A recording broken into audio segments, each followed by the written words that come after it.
Hello friends, welcome to my channel. నేను ఈరోజు బెండకాయ మజ్జిగ పులుసు చేశాను.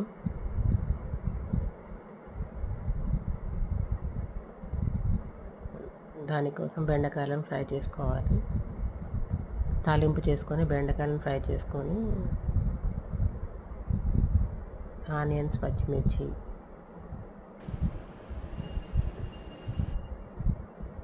మజ్జిగను బీట్ చేసుకోవాలి.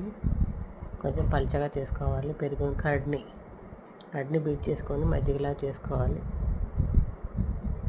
తర్వాత మజ్జిగలో సాల్ట్, పెప్పర్, ధనియాల పొడి అన్నీ వేసి మళ్ళీ బీట్ చేసుకున్నాను.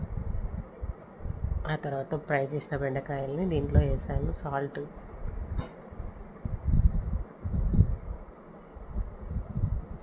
అన్నీ వేసుకొని ఫ్రై చేసుకున్న బెండకాయ ముక్కల్ని ఇందులో కలుపుకోవాలి. చాలా బాగుంటుంది, చాలా టేస్టీగా ఉంటుంది. అన్నంలోకి సమ్మర్ కదా, చాలా కూల్గా చాలా బాగుంటుందండి.